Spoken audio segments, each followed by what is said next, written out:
Welcome to the Randall Platoon podcast. I'm James White along with Sojourn, Shelton, and Warren Herron bringing you guys Badger football news and updates.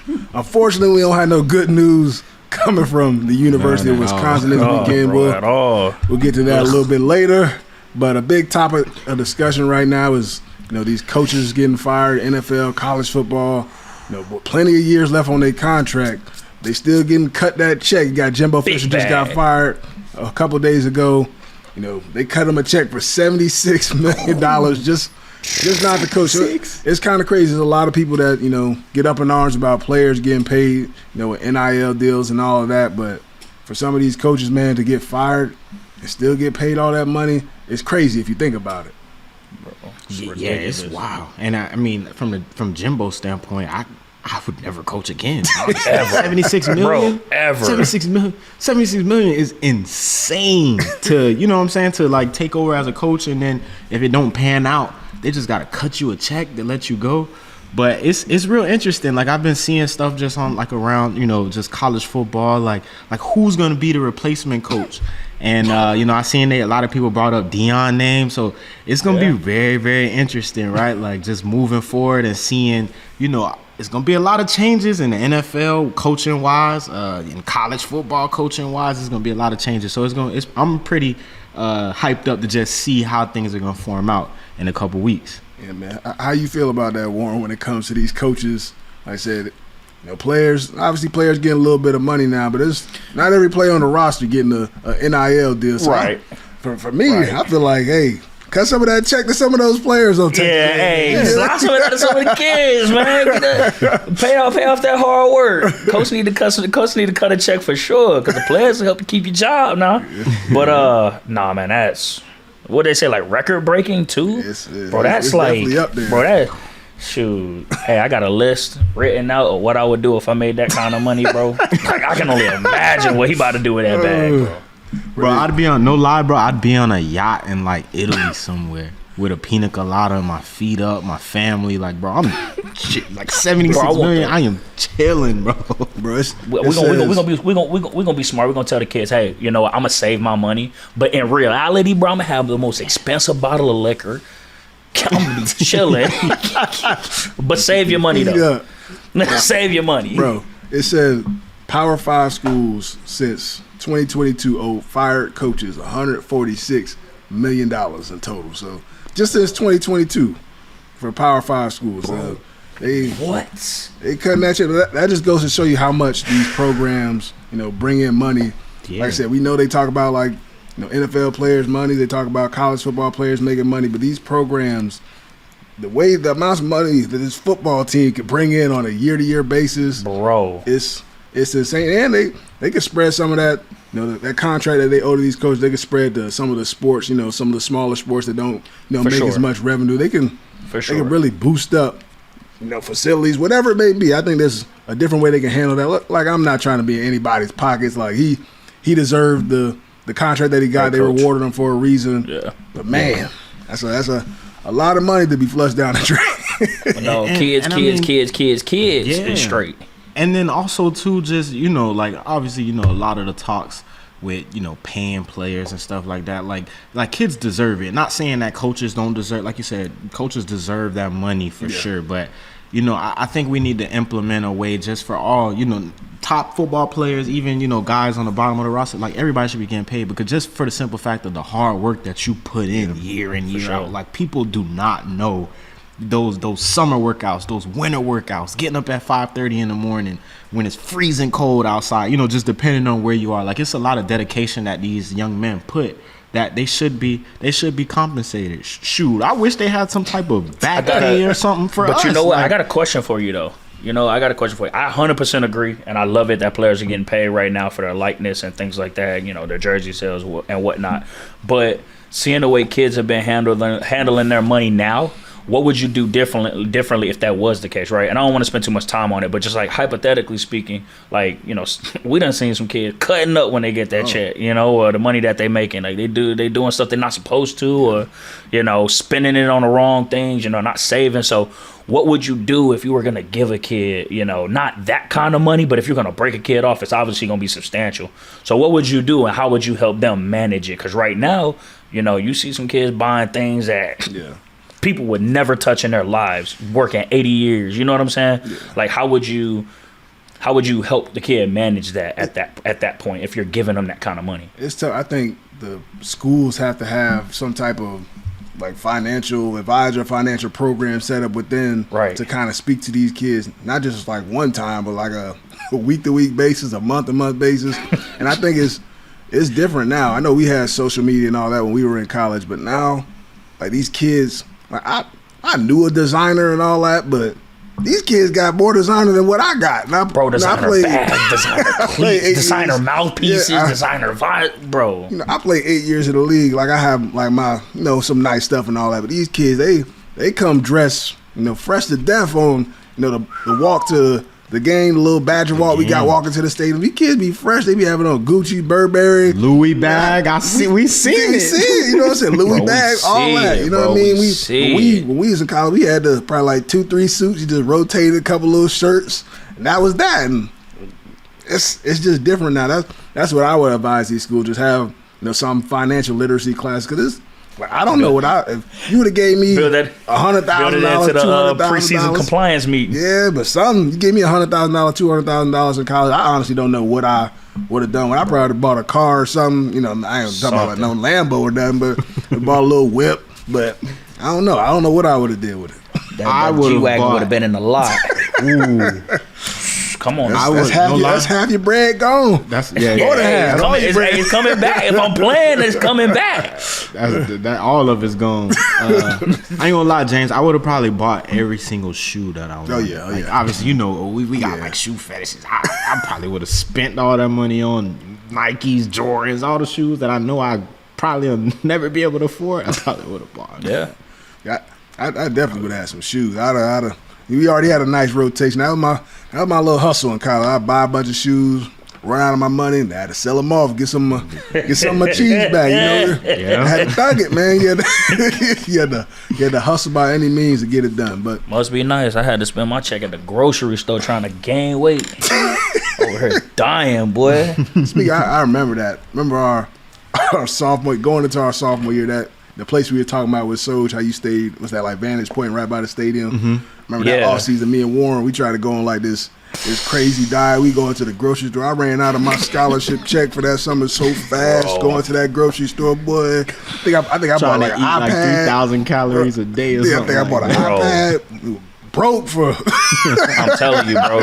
That month check after rent, after hitting the grocery store, had about $15 left. Had to make that squeeze. Yeah, bro. Get that one lump sum, and it's gone. It's gone. You ain't getting nothing else. That was it. Yeah, man. So we can turn our pace to the Badgers for a little bit. So we suffered a third straight home loss in a row. I mean, I don't know if we lost multiple games in a row at all when we were in college. We might have. We may have lost two in a row. I feel like we did.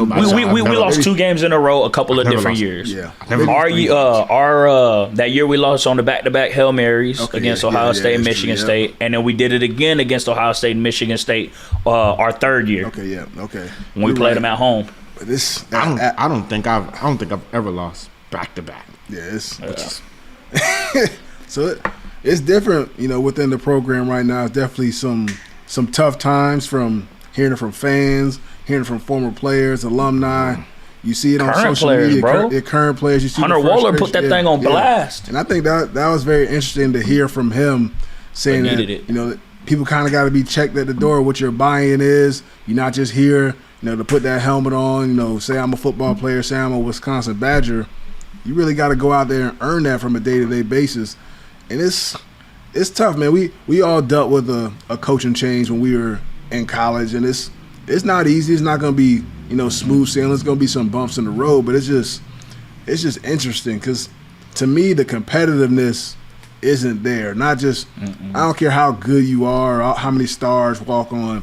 Just to go out there and compete, that means something to me, because I think that's what Wisconsin football is all about, just competing. You may be outmanned talent-wise and all that, but if you go out there, you play together, you compete, you're going to give yourself a chance. You may not win every game, but You definitely not going to go out there and get beat down. No offense to Northwestern, you're not going to get beat down 24-3 in the first half against that football team. So yeah, I don't know. Like, what do you guys want to see from this team? You know, going forward to finish out the year, because we're fighting for a bowl contention right now, just to make a bowl game.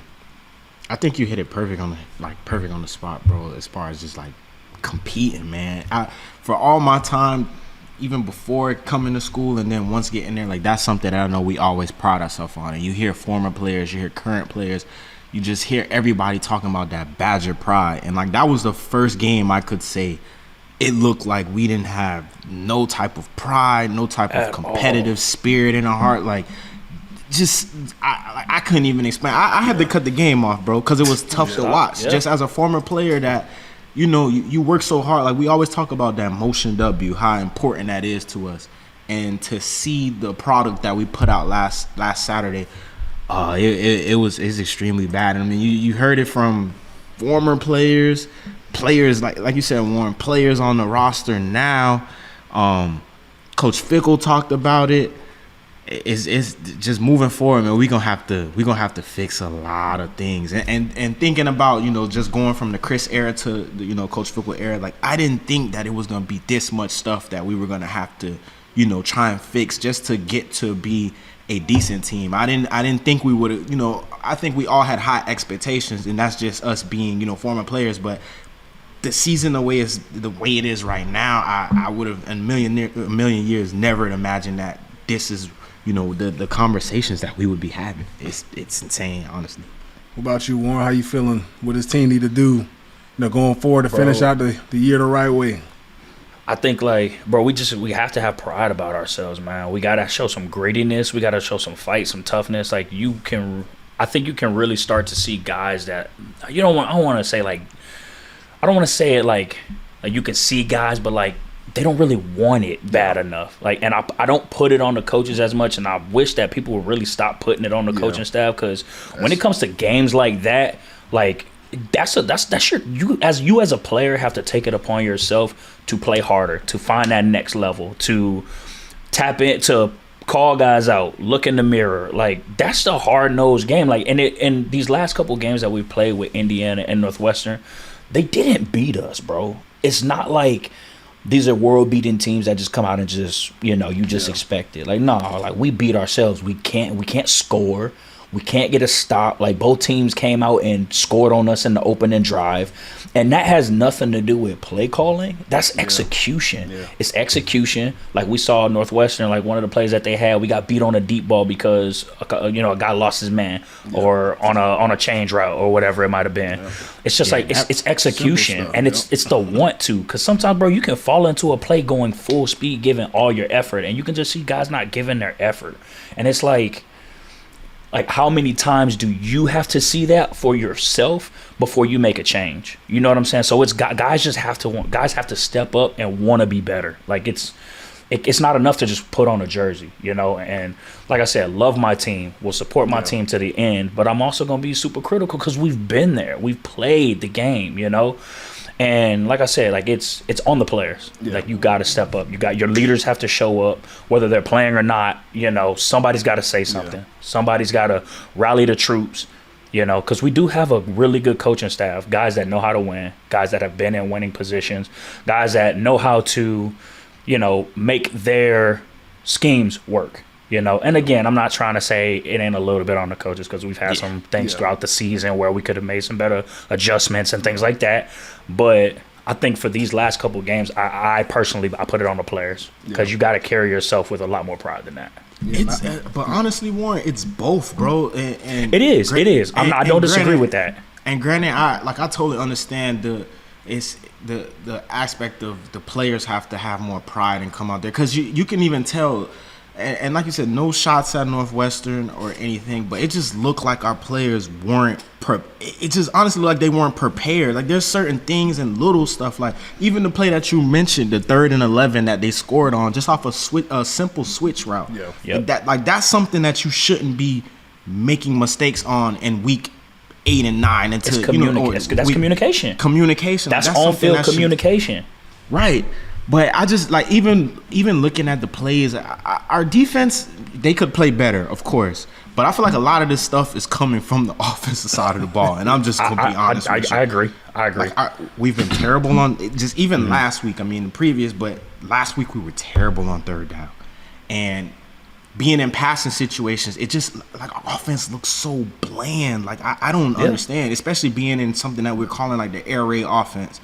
Guys should be able to get open, and we are struggling in the passing game, and then now we are struggling in the run game. Like simple things when you guys played Warren and James, 3rd and 2s, like that was money down. That was for money sure. Down. Get off the you know field. what I'm saying? Yeah, like that's it. I felt good as on the defense side of the ball when you guys went out there and it was 3rd and 2, 3rd and 3. Oh, them boys got it, Like, I could sit down. Now, obviously, you play some teams that might stop you, but we just been struggling, on offense. It's bad. It is very bad. Like I said, I agree with you. Especially, with the landscape of the season, it's definitely both. I'm just speaking in terms of these last 2 games. We look like we were physically getting overpowered by teams that we normally just wipe out. Yeah. Like, we are a much tougher team than that. You know what I'm saying? Like, that's what I'm saying. It's the physical dominance that we're so used to seeing. It looks like the tables were turned and we got dominated on both sides of the ball, on the front, in the trenches. We were getting beat up, and that's just what I felt like we could see. Like, again, I think it's both coaches and players for the landscape of the season, but just in the last 2 weeks, I just feel like we haven't had that fight that we're so used to seeing Wisconsin football have. Yeah, just another game. I think guys just look deflated. It's just there's no energy there, just lethargic. You make a mistake, you fumble, it's like, oh, all right, like let me try again next time. Like that time, like nobody's really. I mean, I see the coach. That's the first time I've seen Fickle, really get energized a little bit and get at somebody in the face when Alexander Smith gave up the touchdown on 3rd down from like the 40-yard line. You can't get that up in that situation, but that just shows like the frustration that's being built up in there because they know how much better this football team should be. I think there's too much talent on the roster to be getting beat like that against Northwestern, especially early on in the football game. And I think we could jump into it. We lose 24-10 in Northwestern, really 24-3. We scored with just a few seconds to, to end the game, just to make the score look somewhat reasonable. And we've been a slow starting team the entire year. Northwestern took full advantage of that. We had the one drive, first drive of the game, go down, get stopped, kick a field goal, get 3. And it was just an onslaught after that. They jumped out, scored on all their possessions, 3 straight touchdowns and a field goal. So, I mean, I think they came out ready to go. I mean, if I was a coach and I was going up against our football team, just get off to a fast start. You can jump out on this team offensively. They take a while to get going. They rely on the second half to try and turn it on. Look, they quarterback his first came back after battling some injuries for a few weeks. He chucking the ball up. We talked about their receivers being probably the strength of their offense. Them dudes going out there making plays, one hand catches. Like I said, Ben Bryant for their team threw a duck. Dude still went up there and grabbed it one hand. So that's like some of the stuff we want to see from our team. Like even if a dude's covered, give him a chance to see if these dudes can go out there and make a play. It just seems so lethargic. The enthusiasm just isn't there, dog. I just want somebody on the offense. Like I said, I know Braylon's missing, but somebody just to emerge and take charge of this whole thing. It's just something missing. I don't know what it is. And thinking about just hearing you talk, like, do you think Ohio State, the teams that are playing these last 2 weeks versus what we seen when we were in Madison for Ohio State, where's that team at? Yeah. You know what I'm saying? Like, even going against Ohio State and knowing that, call a spade, they had more talent in us. Guys out there versus Ohio State were competing. They were competing for them, with pride. Everything was on the line, and guys, you could tell just throughout the week, everything that was energized and that the coaching staff made of that week, guys were ready. Where's that same energy for these past 2 weeks against lesser teams? Like, we can be real. We have a better team, even with the guys that we have right now. Like, we're missing key players. We still have enough to beat Indiana and Northwestern. I don't know where that energy is. And then also just to add one thing, what you said about, Coach Fickle getting in the face of, Alexander Smith. I don't want to say nothing against Coach Fickle. It's not that I kind of feel some way about that for the simple fact that you get in the face of a defensive back, which Coach Fickle knows that comes with it. We're going to give up touchdowns, you know what I'm saying? And obviously some of the stuff just compete in an effort. I can always say that. Like, even if I was a coach, I wouldn't get on my players for, you know, a guy catching the ball or giving up a touchdown, because that's what comes with it. But like, you know, effort and just those little things, like that's something that I can coach. But where's all this where's all this energy and yelling in people's faces on the offense side of the ball? Yeah. I don't see him doing that. Yeah. When the defensive line is getting bullied around and guys are running for 140 yards and up, where's all that yelling at? So that's something that bothers me, right? Don't yell at one player. You know what I'm saying? It's a lot of stuff messed up right now, and that energy needs to be carried at all positions, because I can name a bunch of positions that have not held up their end of the bargain just to contribute all this. See, receivers, quarterback, running back, D-line, defensive line, O-line. secondary, O-line. Like, there's a lot of guys that, you know, and I'm not saying, you know, I don't know, you know, what he's doing week to week, you know, like on a Monday or a Tuesday when they're having those meetings. But it's just frustrating to see that happen to, you know, one player when the whole product is bad right now. Yeah, I said the only reason I can finally see that happening is that there must have been something said to him during the week or before the game, before that series. I think that's probably the only reason I can see that happen. Okay. Like, okay, like, look, third and this, they trying to do this. Like, we can't give up this. Like, that's the only reason I can see it. I mean, I don't know, but I agree with that. You gotta, if you're gonna check one guy, you gotta check everybody across the board. Right, for sure. Like, I can name plays. That 3rd and 11, they run a simple switch route, and it's a touchdown. Like, nothing major, as in, you know, like, guys are getting tricky with, you know, the route concepts and getting people open. A simple switch route. It wasn't that complicated. The corner takes like the 5 yards off the line of scrimmage. The corner takes one. The slot safety takes two. They switch. Yeah. The safety's looking in no man's land. Yeah. And you know what I'm saying? So stuff like that would take me off, you know? But I can understand. Maybe something was said, but I hope stuff is said for all of this stuff, because it don't look good. It don't look good at all. Yeah. Now, that probably leads me to my next point. You know, Warren, the defensive front. I mean, Northwestern was the worst rushing offense in the Big Ten. These dudes knocking us off the ball, running the ball. And we talked about last week that they gave up 40 sacks. Yeah, 40 sacks. We got one. And we had one sack.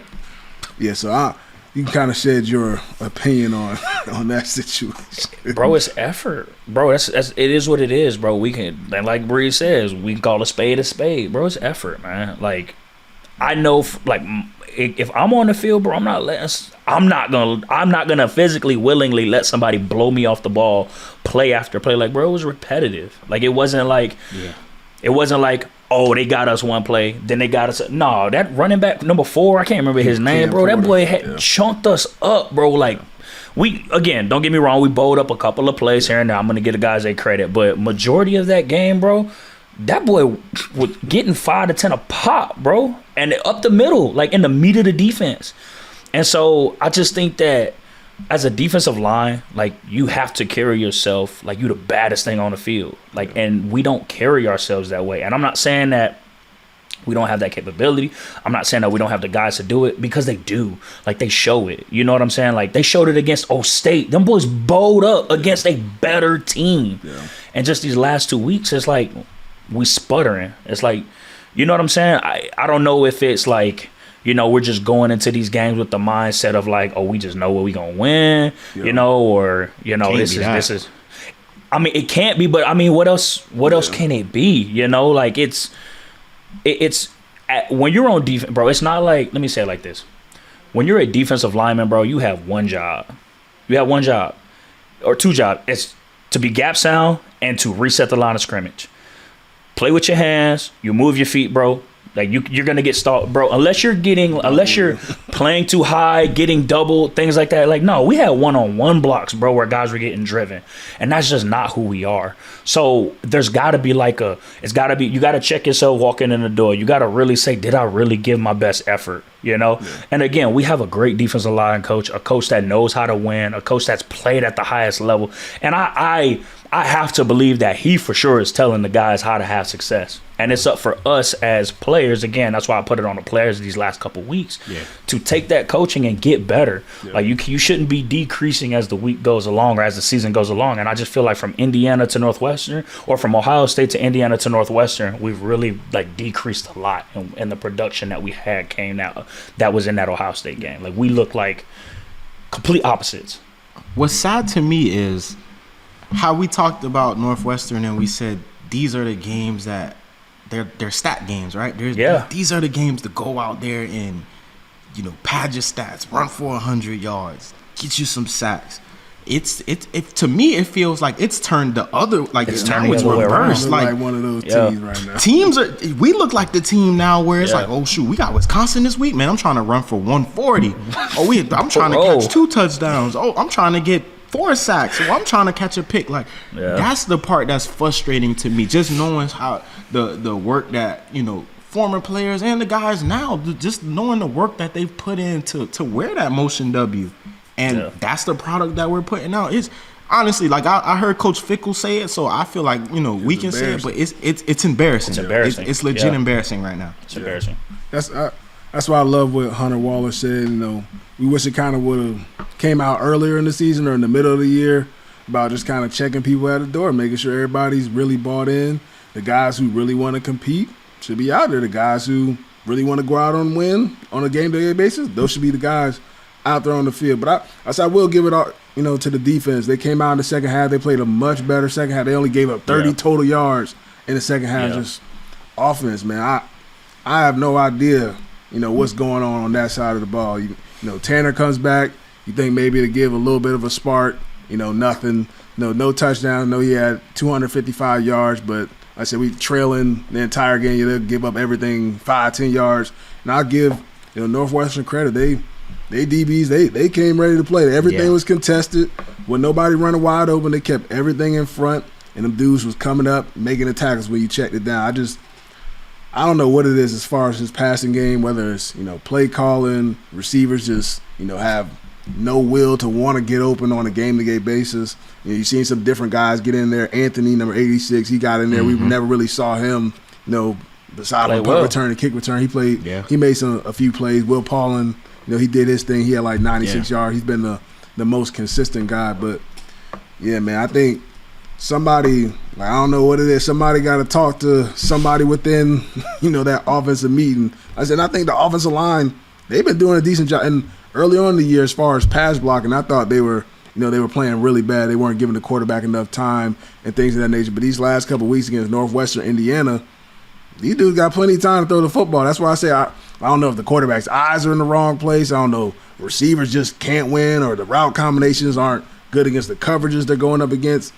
I'm not exactly sure what the issue is, but there's just no rhythm in the passing. As far as the run game, I know the backs are banged up, your main guys, so there's going to be a little bit of a drop off when it comes to that. You got some guys playing who probably wouldn't be playing if it wasn't for injuries, and I think Yakimelli's done a decent job running the football. I think Akers a little bit more of a fullback type of guy, but this passing game, man, it's just so out of sorts, dog. Like it's like he gets to the top of his drop and the ball never comes out on time, unless it's like a swing screen or something like that. He gets to the top of the drop, it's pat, pat, pat, pat, pat, and like what's up? Like somebody should be open by the time he gets to the top of his drop. Like he should be able to get through his progressions and hit somebody. Like it shouldn't take 4 or 5 seconds every time for somebody to get open or for him to find somebody to get open. Do you think the change in quarterback? My bad, go ahead, Bree. And that's what that was what I was gonna get to next. Do you like the change in the quarterback?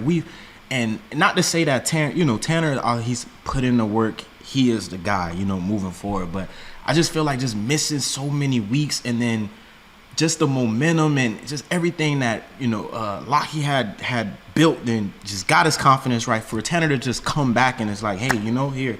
It's your position. Like I understand that goes on a lot in the NFL at the next level, right? Now you're talking about a totally different ball game. People getting paid X, Y, and Z.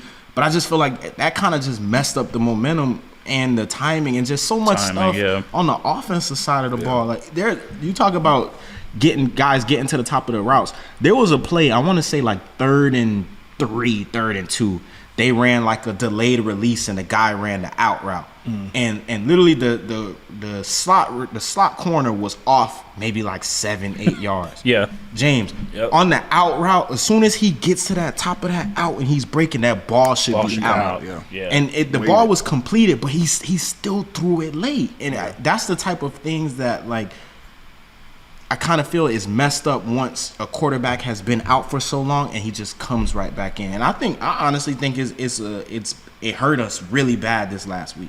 Yeah, it's in a passing game, man. I'm not sure what's going on when it comes to that. But these last couple of weeks, I hope they can find a way to, whatever it is, mixing different guys in the lineup. Whether it's rotating quarterbacks, I don't know what it is, because like obviously Locke had a tough game against Indiana. He was a little out of sorts.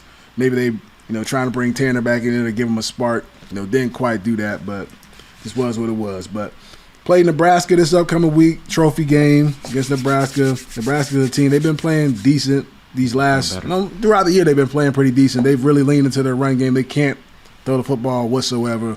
Their quarterback play, I hate to call it trash, but it's it is what it is. It's trash. They played Maryland last week. All three of their quarterbacks played. Starter went in, he threw a pick. Jeff Sims, the original starter from the beginning of the season, he fumbled and threw 2 picks. They subbed the third string guy in there. He started doing a decent job, driving down the field, get down 3rd and goal, pick in the red zone, like the 10-yard line. You get a pick. Everybody get a pick. So this is it's an opportunity for us. But like I said, that run defense for us, it better be prepared and ready to go. They're going to be running options. They're going to be running all different sorts of things. So, and the emphasis for them is going to be protecting the football and running the football because they cannot throw it. So I think this would be a great opportunity for us as a defense as a whole, just to, play physical, play dominant, stop the run, stop the run. I think that should be the biggest emphasis for this football team. But on the offensive side of things, it's going to be a challenge. Their defense is good. They got some good defensive linemen, Ty Robinson, Nash, Hutmacher, some big dudes up front. They stop the run. They're okay in the secondary. I mean, like I said, they're not going to be frightened by our passing offense. They're going to come into this game extremely confident. I think this is going to be a 4-quarter football game, but we got to stop the run. I don't know what you guys anticipate going into this week against Nebraska. I'm going to be real. We faced a lot of teams these past couple weeks that couldn't throw the ball, couldn't run the ball, and they've been successful. So, man, we going to have to – everything has to be on firing on all cylinders for us to play well. And the key thing that's been the whole thing that we've talked about from week 1 is we got to start fast. This, picking things up in the second half, it hasn't been working for us. So I don't know what our coaching staff or what guys need to do. If, like you said, if guys need to be checked at the door when they walking through that, the tunnel to Camp Randall, whatever it is, we need to start this game. From the time that whistle snaps and that ball's kicked off, we need to be firing on all cylinders. Or, I don't know, we could be looking at another performance like we had last week. Is that one? What you think, man? Bro, the first thing I think of was, like, obviously we want to take it a week at a time, but you got 2 more games to put a complete game together and win meaningful games too. Meaningful games, bro. Trophy games. To also not only keep win the trophy, keep the trophy this week, win the trophy next week, but also, like, become bowl eligible. Like, what are you playing for? Like, you have to be playing for your pride. Like, this is an opportunity for you to put together a full game that we have, a full 4-quarter game that we have not seen all year. You know what I'm saying? Like, we know we have the ability to do and we're gonna keep saying we know we have the ability to do it. Like, if you're showing spots of it, time and time again, like, you can do it, right? It just takes effort, it takes accountability, and it just takes the want and the drive. So, like, I'm really just big thing is I just want to see the guys put together a full game. I want to see guys, like, throw all the last couple weeks out the window and just focus on next week. Yeah. Focus on this week. You know what I'm saying? Put everything that just happened in the last 2 weeks and then just go play.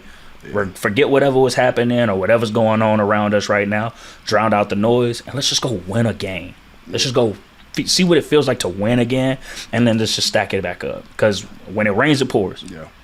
Yeah, man, I think this is definitely a game that you don't want to play from behind, because That's exactly what this team want to do. They want to jump out 10-0, 14-0. They're going to run the ball the entire rest of the game. They have enough creative of a run game to, keep you off schedule and all that. Like I said, from the option, the quarterback going to be running all over the place. Who knows who's going to be their starter this week after, all those guys went out there and had turnovers. So defensively, there's going to be plenty of turnover opportunities no matter for sure who has the ball in their hands at the quarterback position. We're going to have a chance to do it. But before we wrap it up, I don't know if you guys want to share any stories from your time playing against the Nebraska Cornhuskers. I know we had, plenty of good battles with them. I remember the first time we ever played them, our sophomore year, or in our second year, their first game into the Big Ten. That was a crazy atmosphere there. So we beat them up. We beat them up pretty good, like 42. 41-14. Yeah, 41-14, something like that. Yeah. So, I mean, it's always, aside from that one, there's always been and the Big Ten championship. And the Big Ten championship. Beat pretty handily there, but and the Melvin Gordon. It was ugly at first. It was ugly at first. So, it was ugly at first. So it's a team you got to be always, no matter who the coach is, no matter who the players are, you got to be prepared, ready to go. I don't know if you guys got any fun stories from your time playing against the Cornhuskers. Man, I have it's not really how to say it, but obviously Nebraska comes to Madison this this week, but you guys can attest to this, man. That Nebraska atmosphere is insane. Yeah. I tell you, like, it's nothing like that. Might be the best stadium I've played at in the Big Ten, and honestly, in my college career, man, just a loud environment. It's just so cool to me how they have you walk through like all their accolades, like back in the days, them being like 14-0 national champions, all this stuff like that, and the visitor locker room is so far from the field, so you actually got to walk through a little. That's tunnel. Another walk. Yeah, it's a long walk. You got to walk through a tunnel of just All American this and all that stuff, and then you come out and you actually come out like in the concession stand, so it's it's fans talking to you and all this stuff like that. But my story was, so we played at Nebraska my junior year, and they had a receiver who he scored on me. The same route, double, like a stutter and go ran. I played it perfect, but I literally lost the ball in the sun. Like I looked up, I'm like, man, I don't know where the ball is. Mossed me everything. Sports Center top 10.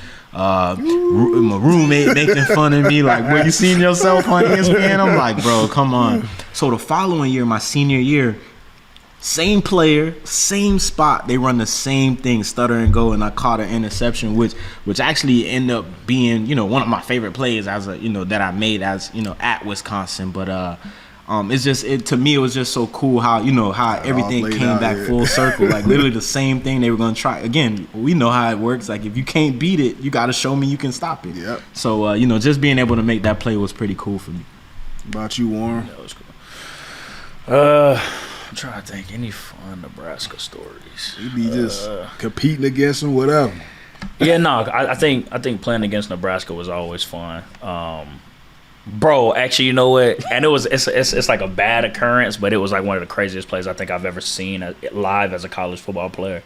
And who was their quarterback? Armstrong, Taylor Martinez. And the Big Ten championship game, bro. They first touchdown, bro, when he broke like 3 sacks, ran like 20 yards deep into the backfield, cut that thing up, broke like 2 more tackles, and took that thing for like 75, 80 yards striding.